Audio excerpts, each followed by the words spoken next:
Good evening, and welcome to tonight's December webinar. Hard as it is to believe it's December already. My name is Betty Perky Huck, and I'm a regional leader for the Rocky Mountain and the Southwest region, and I'll be the moderator for tonight's event. Before we get started, let's go over a couple of Zoom reminders, although I'm sure many of you probably are familiar with them. Please keep yourself on mute while the speakers are presenting. There will be a question and answer after each speaker, so please enter your questions in the chat function. We'll do our best to get to as many questions as we can. In case you don't remember, if you go up to the upper right and view, if you go to the speaker choice, you'll be able to see the speaker only, and it will be much easier for you to be able to follow, where you don't have to see all the rest of our shining faces here. We're wrapping up this special 20th anniversary milestone year with Together Women Rise. We began in Greenville, South Carolina, thanks to the amazing collaboration of our co-founders, Marcia Wallace and Barb Collins. Today, we're a powerful community of women and allies dedicated to achieving global gender equality. We have hundreds of local chapters across the United States where members learn about gender equality issues, give grants to organizations that support women and girls in low-income countries in the global South, and build community and connections with women around the world. I encourage you to visit our website at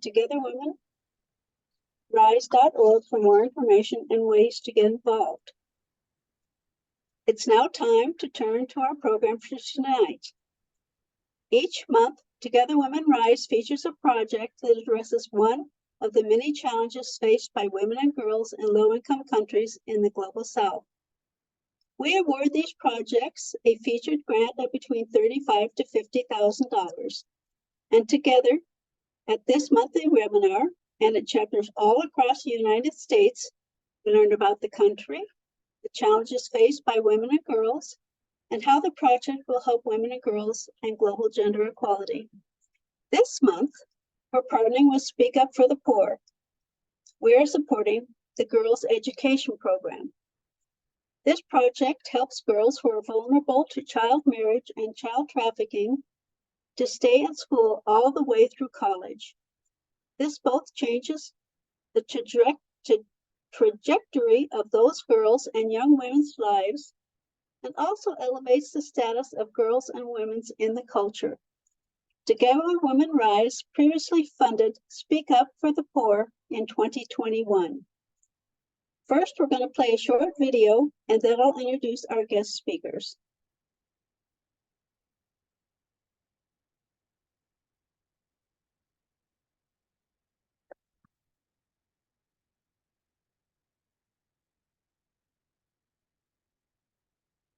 The abuse and exploitation of girls in poverty is among the greatest human rights issues in the world, and child marriage is the most widespread form of that abuse.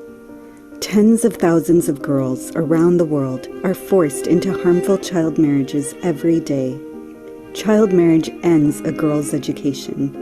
It leads to a higher incidence of domestic violence against girls and women, and it significantly increases the frequency of maternal and infant mortality. Child marriage destroys girls' lives and futures. In Bangladesh, where we work, 2 out of every 3 girls are given in early marriage. Speak Up is working to stop this abuse of girls and to empower them to stay in school instead, all the way through college or higher education.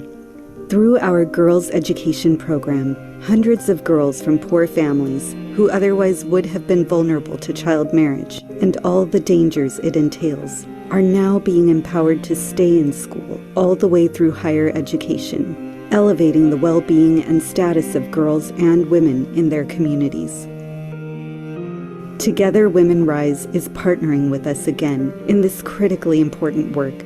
Funding from Together Women Rise will allow us to provide health and safety training throughout 2024 to more than 1,600 girls in our Girls Education Program in each of the 36 villages and urban slums in which we work. Your support will help us empower a generation of girls to rise above poverty and live better lives. Village life can be tough for girls in poverty. There are many threats to their health and safety. Poor families often lack access to clean water.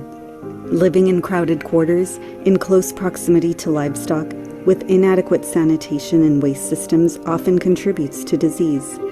Families in our context are often uneducated about basic hygiene issues. Girls and women often lack access to feminine products. Girls and women in our working area are also often unaware of their legal right to bodily autonomy. They often don't know what to do or who to talk to when they are at risk of or experiencing physical or sexual abuse. Our health and safety seminars will address these subjects, giving girls the knowledge and resources they need to live healthier and safer lives. Funding from Together Women Rise will also help us to hire a nursing school graduate of our girls' education program to be a full-time community health nurse in 2024 and beyond. This healthcare professional will oversee our girls' health and safety seminars in every village and urban slum reached by our program, as well as in our college women's dormitories, which house young women in our program while they pursue their higher education. We are grateful to partner with Together Women Rise to give girls from poor families the education and tools they need to avoid child marriage and other forms of abuse, to stay in school, to live healthy lives, and to reach their own dreams for their future.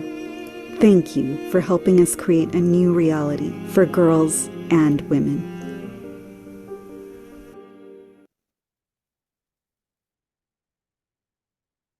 Tonight, we are pleased to have with us Troy Anderson, the founder and international director of Speak Up for the Poor. Troy is a graduate of the UCLA School of Law and has devoted his life to the defense, education, and empowerment of girls who are vulnerable to poverty and exploitation. For the past 11 years, Troy has lived and worked in Bangladesh, developing and overseeing Speak Up Girls education program. Welcome, Troy. Thanks, Betty. So I'm very thankful for everyone, and I'll spend a few minutes now sharing a bit about our work. And I think after that, I'll take some questions. So we just watched a video, and every time I watch one of the videos that our team has produced, I get inspired myself, because I think, man, we need to help more of those girls and young women. And I see some of the pictures that might be a few years old, and I know where some of those girls ended up. Some of them ended up in nursing school and college. Some of them, unfortunately, ended up being married as children. And there's still tons of work to do to ensure that hundreds of millions of similarly situated young women will end up in good places. So I'm happy to share about them. Should I go ahead now? Yes. Yeah, okay. So just broadly, I'll explain a bit about our program for everyone listening, so you're really clear about what we're doing. And then I'm going to show a brief PowerPoint with some of the pictures from that video, so you can get a little detailed information behind the scenes. So broadly, Speak Up works in 36 slums and villages, as the video mentioned, here in Western Bangladesh, keeping now over 2,000 girls and young women in school. And we fund them for their university education all the way through 4 years of higher education. So we have many young women in nursing school, which one of the great things that's going to happen with this grant that we're receiving now from Together Women Rise is hiring one of our nursing grads to herself work to pay back to the young girls in her village, or in all of the villages and slums, to talk about safety and health issues for young women. So over the course of 2024, we're going to have literally, several hundred meetings that we have. In every village, we have a meeting every month. But we also have large, what we call GEP, Girls Education Program meetings, where 200 young women come together and will receive health and safety training. So over the course of the year, like every girl in the 6th grade in our program will come together 3 times And featured at that meeting will be training about some of the basic physical health issues, also some legal issues for the girls' health and awareness about issues that are appropriate to her age, and equipping her to even think about pursuing a career as a nurse or a doctor one day. And then every age group, 6th, 7th, 8th, all the way up through university, will receive age-appropriate training at those large meetings. So what your funding will do is give those trainings, which will be about 36, I believe, big meetings, but hundreds of smaller meetings in the villages every month, where the staff will present basic ideas about how to stay healthy and safe. And with the funding for the nurses that we'll hire, we're actually going to hire 2 of them. They will be leading the charge specifically on the physical health component of that. So we're very thankful to all of the chapters and leaders and the women around the US and maybe around the world who have been funding us. And next year is going to be even taking it up another level with providing even more health and safety training. Yesterday, we had several college meetings where we talked about the legal rights of women, legal rights to bodily autonomy, to actually have them understand that there are laws on the books about spousal rape and domestic violence and sexual abuse of minors and statutory rape, things that people that are somewhat uneducated or from a very traditional background might not understand. But as we teach a whole generation of young women to do that, one day there will be a wave of tens of thousands of empowered young women who will understand those things, hopefully over time changing dynamics in this entire region. So I'm going to show you just a few slides just for a couple of minutes. So if I'm going to share my screen, and it we'll just have some pictures. If someone wants to give me the thumbs up, I hope that you can see that. And this is great. So just very briefly, we'll show a few pictures and you'll get a little bit more of a behind the scenes flavor of some of the pictures that were actually on that video. So this picture is just great just because it's beautiful seeing the colors that the young women wear in Bangladesh. This isn't, for most of them, their everyday attire, but it's when they're dressing up for a dance party or maybe for their official profile pictures. You'll see in our program, we have a mix of about 50% Hindus, 50% Muslims. Bangladesh, where we work, is 91% Muslim, but our program is about 50-50. Near the border of India, there is a high population of very poor Hindu girls who are the descendants of, excuse me, of the Dalit untouchable caste system. So we work with many of them. This picture here is a group of young women visiting our dorm. All of them, except for one, are Muslim girls from a village where we work called Konakola and Monohorpur. This picture from a couple years ago, many of those young women are now in 11th, 12th grade. The one right in the middle with the yellow headscarf is going into her higher education to college. We'll be moving into our dorm in a few weeks. So one of the things that we love to do in the villages is, in the slums, is have every girl be inspired to have a goal for her future. So here are 3 young women who are saying, it's a couple of years ago, saying they want to be nurses. So we very actively encourage them to dream about their future. And when they're very young, we say every girl needs to have a dream. And as they get 7th and 8th, 9th grade, we say a dream is nice, but now you need to have a plan. And we help them work through the practical steps so that they can reach their goals. Now we have about 40 young women living in our dormitory in the Khulna city here in Bangladesh, and that are going to nursing school. And some of these many hundreds of women in the village, young women who want to be nurses, will be joining them in the coming years. And there's an awesome picture of 6 young women who right now are all nurses. So this picture maybe is 2 years ago. The red belt signifies their 3rd year of nursing school, but they all are working full-time as nurses now. There's one who may not be in this situation, but at least the other 5 all would have been likely married off quite young and never would have gone to nursing school without our girls empowerment program. So your funding has been a part of that tangible result. Some of these young women actually becoming nurses now. And here is a picture, there's also in the video too, that just shows some behind the scenes of one of our big meetings. So imagine all of those girls, the desks in that picture are pushed back a little bit because they've cleared the front for dancing, because in Bangladesh, every big meeting, you have dancing and cultural presentations and singing, kind of that's the cultural style. So here they've pushed the desks back. There's about 150 young women that might be 7th or 8th graders that are meeting for one of those large training times. And a similar thing like that in a college will happen, like I said, 36 times next year, 3 times a month, where they will each be receiving training appropriate to their age about different health and safety issues. Right in the front there is one of our young staff women. And then just a couple more pictures here to give you a flavor. This is inside of our dormitory. Young women, those are at that point, I believe they're 9th, 10th, 11th grade, receiving their textbooks. And if you think that's a lot, imagine this, the girls getting their textbooks from Speak Up for their one semester. Those are girls that are in, I believe that picture was 10th or 11th grade, one of our staff men in the middle there, distributing huge piles of books. We probably spend, I don't know, $40,000 a year on huge piles of textbooks for the 1,600 or so young women who get books from us for their different grade levels.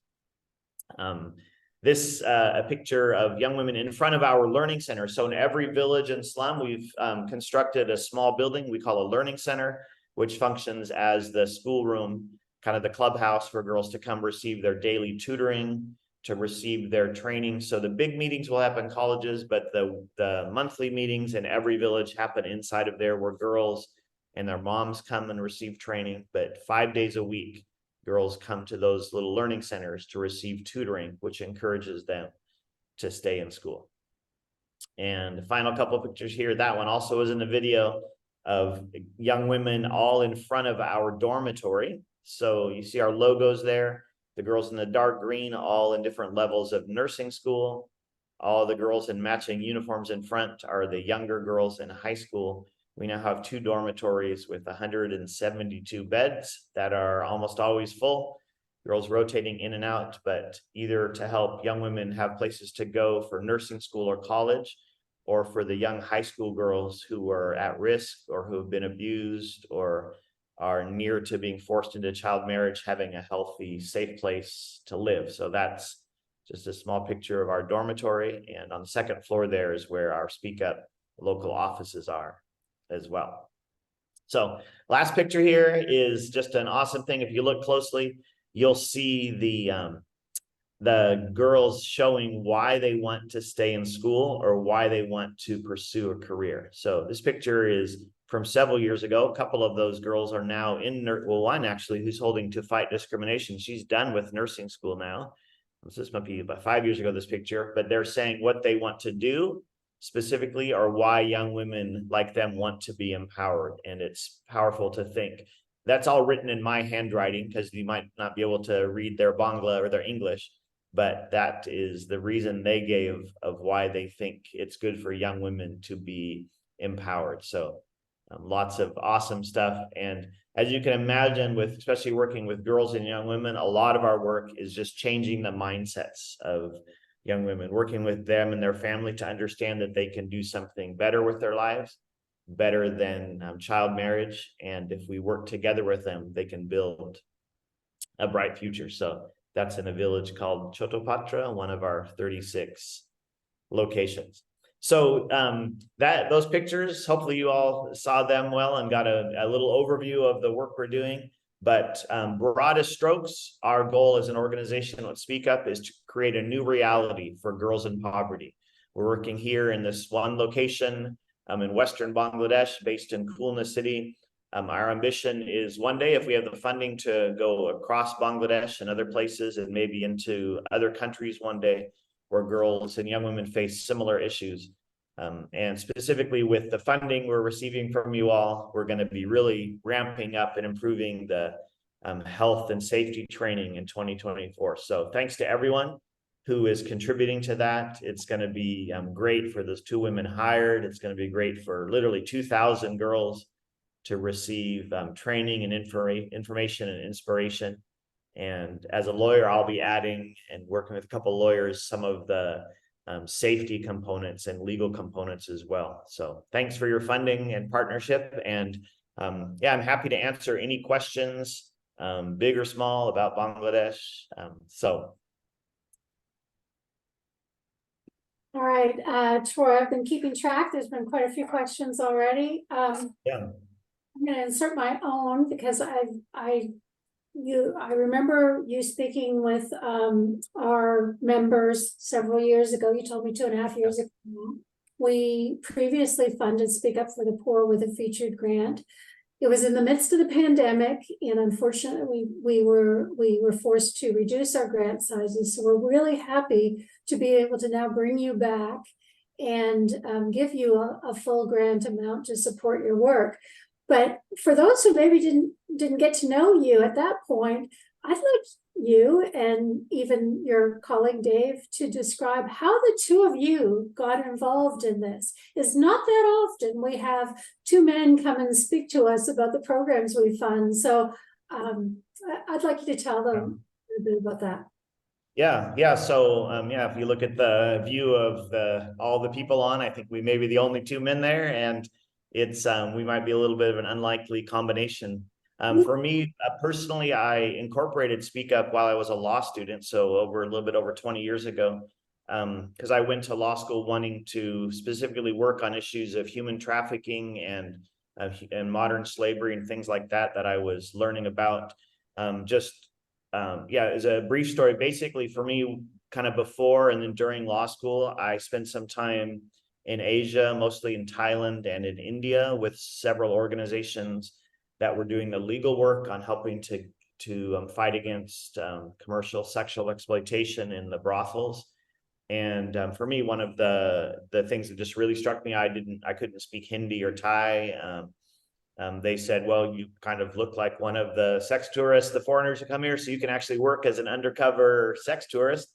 So for me, really a profound experience was going into some brothels in Myanmar too, Thailand and India, basically pretending to be a sex customer, getting videos or pictures of young girls who are being prostituted. And it basically, for me, left such a deep impact on me, because it's, so disturbing, the things that I saw, particularly, well, in both countries, very young girls being prostituted, where you could just walk up to them and, oh, she looks like she's 10 years old and she could be purchased for $10 or something. And it was so disturbing to me that I knew this was something that I could give myself to. And I realized over time, this isn't a women's issue, even though we can, like your name together, but this is a global human rights issue, and men and women of all colors and all backgrounds can come together. And I knew there was a place for me, as even though I fit every category. Dave and I both were white American men. Like,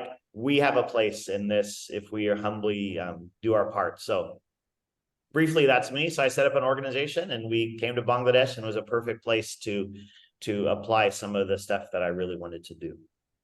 Thank you for sharing that. I thought that would be of interest to everyone here tonight, and I appreciate that. And we are very, very happy to see, we do have men in Together Women Rise. It is not an organization specifically for women, because we need allies across all genders to really help us achieve equality. So a few of the questions that have been in the chat. First one is, how are the girls selected for your program? So in the locations we work, officially girls get tutoring from 6th grade up. But the 4th and 5th grade girls, they kind of, you can't help but see it, right? Because all their friends are going to this. So they start hanging around. And if you went to one of our learning centers, you'd see the 4th and 5th graders coming to the tutoring time as well. So they kind of naturally choose by just who comes to the learning center. So the kind of the dividing mark, we give a girls an identification number, which to them means I'm officially a member, and now I'm going to get all the benefits of uniforms and books and things like that. And there's somewhat of a cutting off point where you have to be needy enough to want to be there, and you have to be, we say regular enough that you come regularly to the meetings. And if so, then it's just a numbers game. So like this year, we have 500 or 600 young women, girls on the waiting list. We call it the friends list here. And we're going to pick about 230 of them to officially get identification starting in January, but it's just a numbers game. Then it's just going to be who are the neediest of those girls. But we don't need to go out and advertise because you're in the village. And so all the little girls see their friends, and then it just continues on that way. But if you're poor and needy enough and committed enough to your education, you can be a part of things. Awesome. Now, before I go on, I just got called out that I didn't give Dave Palmer, who's also a Speak Up for the Poor, an opportunity to tell us about his background and how he came to this work. Dave, are you able to jump in here? Sure. Thank you. I'll just briefly so that we can get back to Troy. So I've worked with Speak Up for the past 4.5 years, but I've been in nonprofit work for my whole adult career, even prior to Speak Up. So I would just say one of the big factors for me, my father, who has passed away, he had his good qualities, but he was also just a male chauvinist. Honestly, he thought he was superior to girls and women just because he was a man, and he wielded it badly. He treated women in our family and outside of our family very poorly, so even abusively. And so I saw that growing up. I saw my father using his power to push other people down. And by the time I was in my later teens, I just realized I wanted a different life and legacy than his. And I wanted my life, whatever power, privilege, opportunity I have, I wanted it to use it to try to help raise people up who do face discrimination or marginalization. And so that kind of led me into nonprofit work, and then eventually, almost 5 years ago, to Speak Up. Thank you, Dave. Really great to hear both your stories. There's a number of questions for you, Troy, or for both of you, about how exactly you do involve the girls' family members in, and do you get any resistance from family members for letting the girls participate in the program? Yeah, so there, at one level, there will always be some resistance from some of the more traditional, conservative, whatever term you want to put, families who may not like the idea that they see if the girl gets involved, we're going to try to oppose her early marriage one day. So there are many, both Hindu and Muslim families, who let their girls hang around till they're 11 or 12, and then they drop out and then go to a religious school, particularly some of the very conservative Muslims, to a madrasa, a religious school, and then they try to marry her off early. But most families, even if the culture generally is having 2/3 of the young girls get married, although that number is significantly dropping in the villages we work with, most families, they get it at some level. They know that they're somewhat poor, and they've never seen one of the young women get educated, and they get it, even if it takes a long time. They're generally supportive, especially the moms. So like I said, every village, every month we have a parents meeting, which ends up mostly being a mom's meeting because the dads are out working, the mom's a little bit more flexible. Almost without exception, they're stay-at-home moms. But they're very supportive because they know what it's like. If we have 100 moms and grandmas together, every grandma was married when she was 12, 13, or 14. Every mom was married when she was 14, 15, or 16. The number's slightly changing. So they know what it's like, and they totally support. They want something better for their daughters, even if they can't articulate it and they have no way to know, how can I have my daughter become a nurse? So they kind of say, just like, yeah, like do something awesome. I mean, case by case, though, we are always negotiating with the family. And like, if we know one girl is about to be married off, or they're starting to have men come and visit the family to check them out, that's when we talk with the family and say, well, she can come live in our dorm and she'll be safe there, because you do know it's illegal, and we will bring the police if you go down this road. So there's a lot of different levels to it.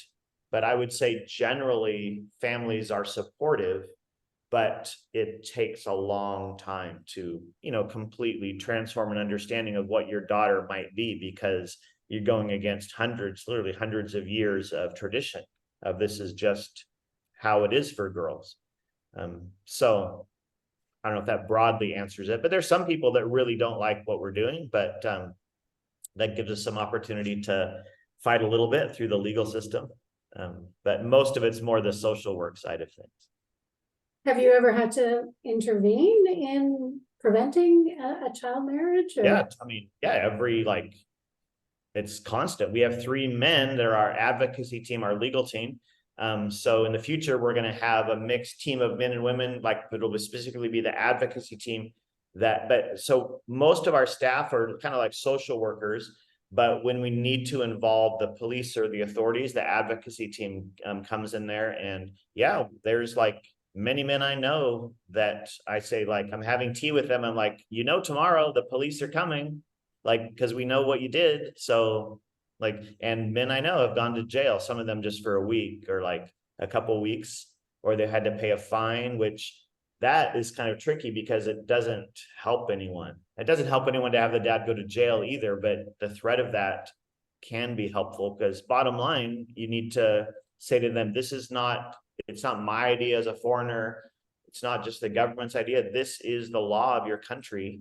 And the police, not in every case, but hopefully the police and the authorities will enforce it. And they do in some cases, but most cases are handled by kind of informally, where the village leaders come and say, okay, that was wrong. She needs to go home. That boy can't come in our village anymore. And it's handled kind of like informally that way. Okay. Someone's kind of asking about, is it their religion that leads to these early marriages, or what are the roots of these young girls getting married so young? Yeah. So, I mean, you can't separate in a more traditional place. You can never separate religion from the culture, but like I ultimately I believe it's poverty and a certain view of women, a low view of women, that is the deadly combination. And what comes first, the religion or the low view of women? I think it's kind of, sometimes it's connected, because there's some religious people that are like, my religion tells me to fight for the rights of the poor, right? Like, for many people like myself would say that was our own background. So for some people, religion is a positive, for some it's a negative. But I would say you can't say, oh, Islam is the problem or Hinduism is the problem, because even the Christian community, it can be the problem. Really, the problem is, and for my money, is poverty and a low view of women. And that's the deadly combination, because the more, wherever there's a lack, then someone gets exploited. And if girls are less, then those are the ones we're going to exploit, because they're good only for their body or for their reproduction or for cooking and cleaning. About how this is related to poverty, and are these girls actually sold into marriage? Is that the dynamic that's happening here? Yeah, so yeah, basically, like, if you're a very poor family, like some man says, I have 4 daughters. And so traditionally I'm going to marry them all off. And then what am I going to have? So I might as well marry them off earlier, because if I'm going to marry her off at 20, why not at 14? And I'll save those 6 years. So there yeah, it's hard to imagine, because you think, well, I mean, how much does it cost to keep her at home? But it can be so deeply entrenched that this is her destiny anyway. So I might as well do it as soon as she reaches puberty. So, I mean, it's true in Bangladesh that the marriage age is slightly going up, and the gross percentage of girls getting married young is going down. So it's slightly changing over time, but it's still probably 60%. But basically it is because of poverty. You can save money on dowry, which itself is illegal, but it still exists. You can save money from having to raise your girl. A lot of guys will say, well, she's vulnerable, which this is true. She's vulnerable to being abused or to being harassed on her way to school. So it's just safer for her, if she's 15, to be married, because at least her husband will take care of her. So there is a truth in that girls are vulnerable and they're safer, if you want to say that, although I would say, but it is statutory rape at the same time by your own law, that when she's 15, she's married. So there's a lot of different arguments about safety and economics. What is the legal age in Bangladesh? It's 18 for girls. So it's 21 for boys, which, because they're basically trying to force the boys, you're going to marry a young girl, you got to get your act together and have a job to provide for your family. So I've seen a lot of like 19-year-old guys married, and they've got that glazed look like, whoa, I don't know what I'm doing either. But so yeah, 18 for girls. What determines whether a girl lives in their own village or in your dorm? I know you mentioned about safety issue, if maybe they would be safer in the dorm.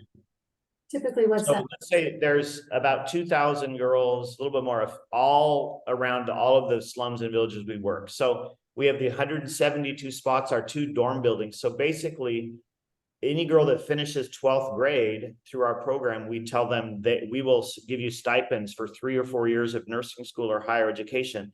And if you end up going to higher education in the city where we are, then you can live in our dorm to access your higher education. So that's about 90 seats in our upper dorm.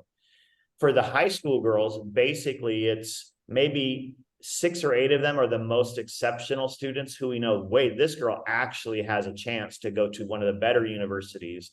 Let's bring her to our dorm to get a little better high school in the city.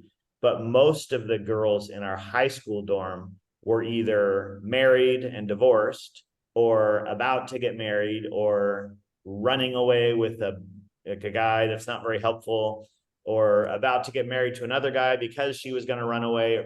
Basically, it's some boyfriend husband relationship problem almost inevitably, or some kind of abuse problem. Some cases it was just, this family's got 5 daughters, the dad is like a shoe repairman, he makes like $5 a day, and it's so they're so poor that the girl's going to end up poorly, and we say she can come to our dorm. So the high school dorm is mostly the high school girls from the most vulnerable abusive situations. You'd come here and you'd talk to the girls and you couldn't tell. They're like, because they love it, like the dorm is awesome, and you couldn't tell, but if you dug deeper you would hear some of the really tough stories. The college dorm is self-selective by the ones who need to go to nursing school or colleges nearby.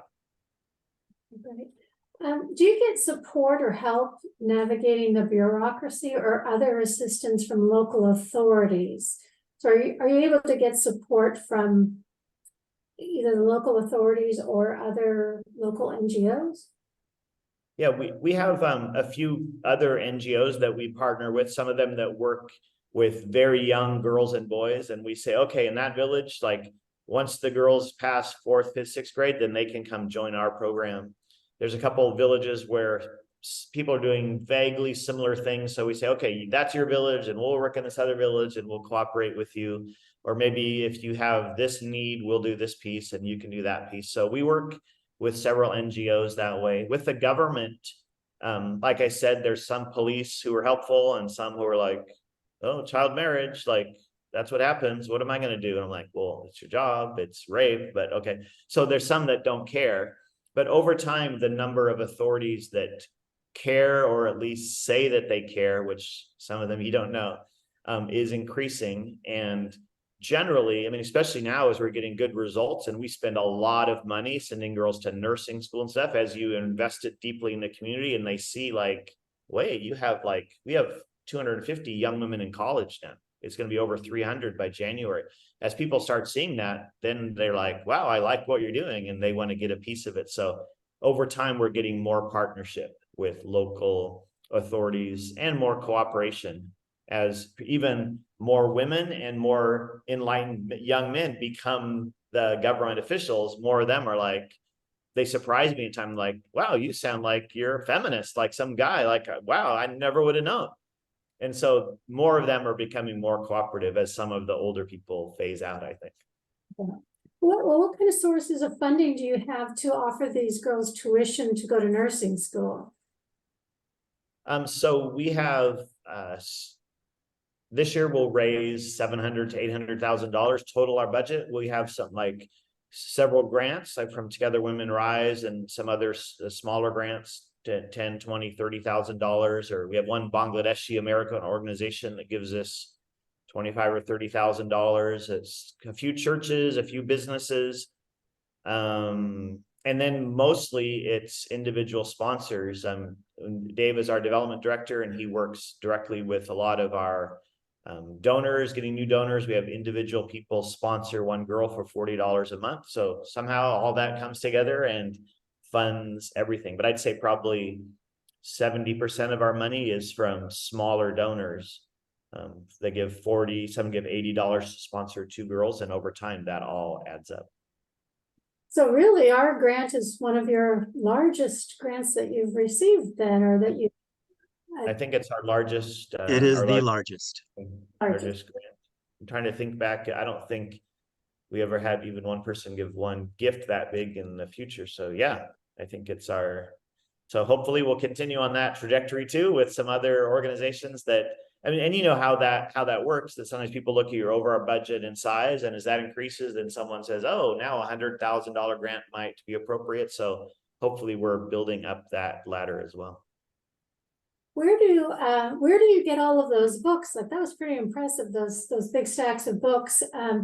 Does Scholastic Books help at all? And someone also commented on the fact that most of the girls seem to have laptops. I'm not think back what the laptop picture, like, is there a picture, Dave? I don't recall that had a picture of laptop. They might have just been holding their notebooks, because they're all holding Yeah, those GP notebooks. they don't so have laptops. yeah, They might have seen a folder that they were holding or something else. Yeah. Yeah, so the ones that say GEP are just notebooks. So even our staff, like, we have some staff that can't type, because that's just reality, that people weren't, like, even through college, didn't learn to type very well. So even our staff, we're trying to get them to get, a couple of them to get laptops and stuff. But where we got books. So yeah, I mean, it's just the local bookseller. So, you know, technically public schools distribute textbooks, but there's some corruption and inefficiencies, but also they need better textbooks. So we just go to the local bookseller and, like, hey, we need 200 copies of this 8th grade. Like, the 8th graders need these 8 books, and we need 200 copies of it. And we buy, you know, $5,000 of 8th grade books from one big bookseller. There was a comment in the chat that, how do you do all of the things that you do on such a small budget? And you've talked a little bit about that leads to that, but do you want to elaborate on that anymore? It's really very, yeah. So I mean, Bangladesh, just as one of you know, lower income countries, money goes a long way. So, like, we probably have 38 people, full-time staff, all Bangladeshis, men and women, and their salaries range from $150 a month to $400 a month, which generally, even, like, and kind of the relative on our salary scale, each of them get better than what they might get out in the public sphere in many cases. So you might think $200 a month, you're kind of screwing someone, not giving them a good salary. Actually, it's more than what's normal. So money goes a long way. You know, over time you get more efficient at doing things. We pay, like in one village, we pay a tutor $40 a month. They spend a couple hours a day tutoring 8 or 10 girls. We have 55 tutors in these 36 villages. We have about 30 more that are our intern girls. We hire our young women to give them part-time jobs. But so, I mean, we kind of hold things together by shoestring, but also money goes a long way here. But at any one time, and I told this we had a board meeting last week, I said we could do something. If we just spent 10 or 20%, we didn't add any new girls, we could make the program that much better just by not having it as much of by shoestring. But like any kind of organization, let's say you have $100,000, you could say, well, these 100 girls will each get $1,000, or these 1,000 girls will each get $100, and there are 1,000 needy people. So what is better to do? 100, 200, 500? And that's constantly the battle of an NGO, is when there's unlimited number of girls, what to do. So, like, you ask about who joins, like, there's 500 girls, and my staff's like, Troy, let's give them all IDs next year. And I said, well, if we give 500 girls IDs, we're going to give them half as much as if we give 250 girls an official ID to join the program. So what's the best? And there's no right answer necessarily, right? It's just try to best allocate the money. So I'm here most of the time in Bangladesh, and my job is to make a lot of just judgment calls, like, so that girl has a breast tumor, we could spend $500 easily, right? Because her family's not going to pay for her, right? They don't have the money. So if we do that, we're not going to build that building. So what do we do? So it's constantly those kind of decisions, which would be made better by having twice as much money. But then we'd have the same thing, like, we have twice as much money. Should we reach twice as many girls, or give the same number of girls double the benefits? There's no easy answer. I'm glad you're the one making those decisions. I think we have gotten to the end of our Q&A. I tried to get to as many as I could in the chat, but Troy and Dave, we thank you both once again. Excellent program. It's great to have you guys on this, and I'll turn it back over to Betty. Thank you so very much. We are so pleased to support the important work that you do at Speak Up for the Poor. This year, we have come together as a community to mark our 20th anniversary from coast to coast and city to city. We've celebrated in Greenville, South Carolina to Santa Clara, California, from Philadelphia, Pennsylvania to Denver, Colorado, and Washington, D.C., and other places in between. Over the past year, more than 500 RISE members gathered at one of these events to commemorate and connect. I know personally I have attended 2 personally and 2 virtually, and they were very motivating. And tonight, as we bring this incredible year to a close, we have something special to share with you. A video that captures why RISE matters to each and every one of us. This video was prepared for the 20th anniversary event in Philadelphia by RISE member Joanne Neufeld.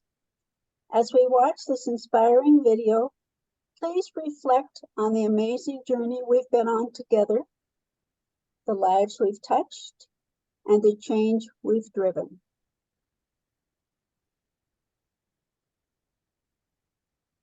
Members of the Together Women Rise chapters in the Philadelphia region were asked how RISE has impacted their lives. Together Women Rise had me at the first meeting. I can't tell you what it means to know that during the 3 horrible years we had of pandemic, we were still able to make a difference for women whose circumstances were so much worse than ours. I am impressed every time when we have a presentation at how far the money that is so reasonable that we all contribute goes in those countries to make the women rise.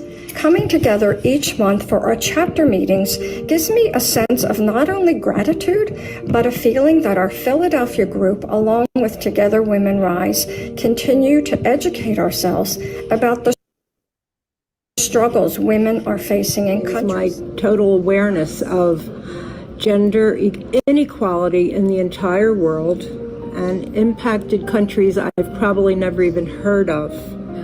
The first word that came to my mind was community, on a lot of different levels. It's been a community of people here in the building where I live. I've gotten to know people that have now become friends, part of a national community of just knowing that there's other women around the country who are doing this, and probably most of all, community of women and girls around the world.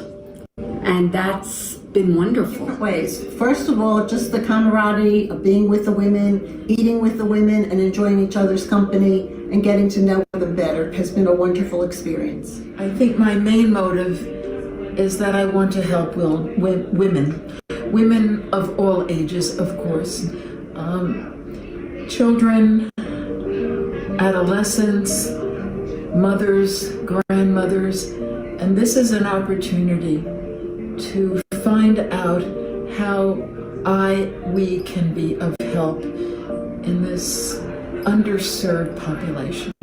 If I were to go out to dinner with friends, I would spend minimum $25 or more. With this potluck dinner, I get a socialization dinner and also am contributing to a good cause. And I was just blown away with how well-informed and engaged and seriously informed women were at these meetings. As I wanted to be part of such a group of women that took this all very seriously, how we could leverage all our education and our resources to help women and girls. So create a local community of women who care about global issues and care about women's issues. And I just feel so lucky that as this organization grows, I've been able to grow with it. So. We all live, I think, in little bubbles, and we have no idea what other people are up to in this world. And I think Together Women Rise has made me realize that so many women in this world who are dealing with issues and things that we have no idea about. And it just brings an awareness to me that I wouldn't have otherwise. So, as somebody from another country, Rise was really informative for me and important for me to feel included. This was about women all over the world.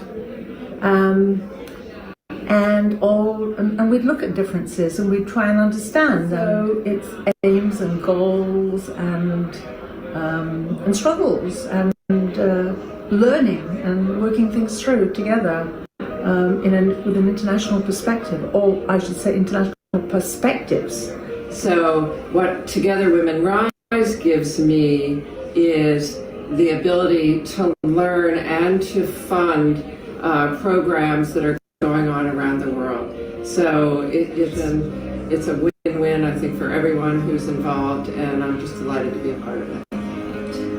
I have been exposed through these monthly meetings and discussions of programs at the depth and breadth of the misery in the world and the horrors that are inflicted on women and girls. All this, I've just learned so much about women in other countries, how many similarities there are, unfortunately, between women in many of these very poor countries where the Rise grantees are, but very hopeful, and I have found it to be incredibly intellectually stimulating and interesting, as well as a lot of fun. I really believe in the mission of supporting women and girls around the world. And I've been so impressed with all the different organizations that we have supported. It makes me feel so great and so hopeful. It becomes personal and we see people's lives being affected, then it's very touching. It's very moving to see that their lives really will change and their families' lives have changed. So I've learned a lot about the struggles of women and girls, and I'm impressed with the courage that people have. And the next thing that happens is there's a school, and there's a program, and there are girls who come, and they stay in school, and then this girl becomes a nurse, and then another one is a teacher, and it's very moving to see what happens when people really devote themselves and commit their lives to these girls and women. And every time we meet, we have something that we take home with us that really matters in the world and matters in our lives. And that experience replicates some of the best times of my life I've had in the classroom. The best part of this is, though, nobody graduates. So each year we learn more together, and it creates a tremendous bond among these wonderful women in our chapter. And I can't explain how exciting it is and energizing to meet with all these fabulous people and study together, learn together, and then take action together on something so important, and something that could be something of a legacy that we can leave to younger women and girls and the rest of the world. So thank you, Rise.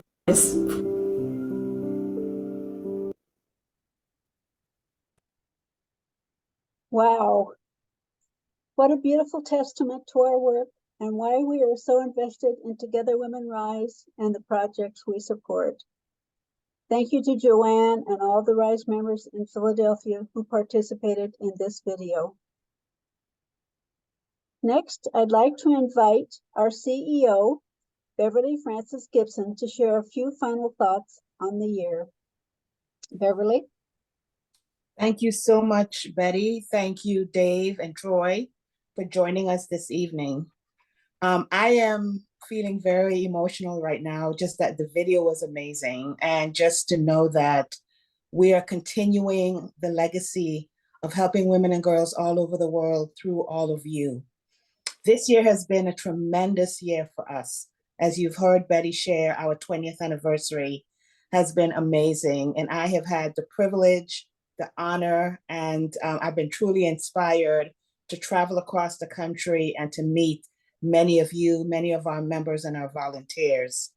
I think our 20th anniversary is also a testament to the commitment that all of our members, all of you have had to this organization. And I honestly believe that it's not just a celebration of Together Women Rise, but it's also an achievement that this organization has made through all of our work and the bonds that have been created. As we wrap up 2023, I hope that you would just take a moment and think about supporting Together Women Rise. As you know, we are underway. Dave, you would relate to this. Our annual appeal is underway right now. And we have been fortunate to have a couple of donors who have anonymously agreed to match all donations until December 12th, up to $90,000. So every single dollar that's contributed until December 12th will be matched up to $90,000. So that's really doubling the impact of our member donations.